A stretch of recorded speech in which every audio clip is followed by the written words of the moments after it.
Sometimes there's a game from your childhood that you just can't excise from your mind. It might have been the favorite game of a friend, or just one that you, for whatever reason, spent a good bit of time playing and just haven't been able to move on from. It might not even be that good of a game, it's just there and it's tough to forget. A friend of mine had a copy of Mickey Mousecapade, and we played the paint off it, and it's been stuck in my craw ever since. In keeping with the format endemic to the 8-bit era, licensed characters X and Y, in this case Mickey and Minnie, go through level after level of platforming action in search of, well, it doesn't really say. The instruction manual indicates that they're trying to rescue a friend, but nothing in the gameplay even comes close to indicating this. Instead, you're left to your own devices as to intent, as you mow through ambulatory furniture, various leftover critters from Fantasia, pirates who are not Johnny Depp, and whatever else they can fit into a sprite. Your main line of defense are throwing stars, which the mice obtain in the first stage. It's a fairly straightforward platformer, save for some little quirks.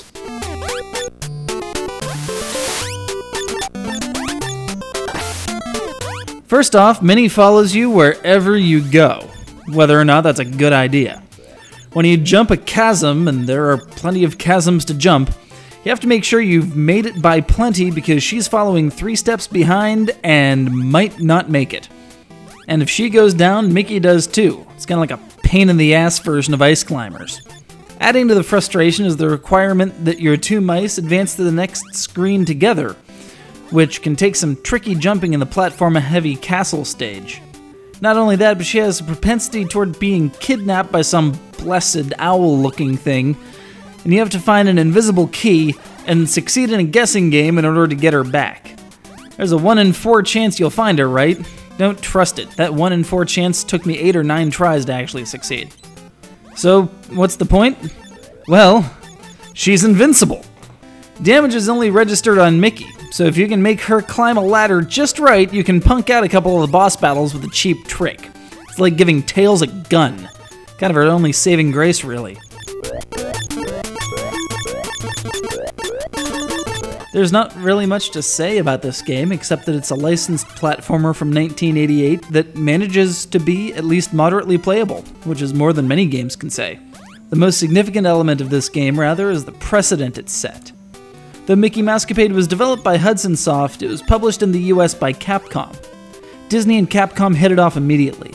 A fruitful partnership would soon follow, as the same people responsible for some of the best titles of the 8-bit era were entrusted with some of the most recognizable characters from the Saturday morning cartoons. Hudson Soft's work would soon be left in the dust. Mickey Mouse might be a recognizable fixture the world over, but he's never been much of a what have you done for me lately kind of media icon. Aside from ubiquity in bygone decades, a fair bit of nostalgia, and theme parks erected in his honor, he's more of a behind-the-scenes kind of mouse.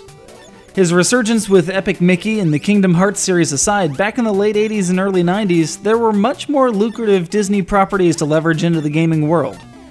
But Mickey Mousecapade opened the door, and the gaming world stood only to profit from what was on the other side.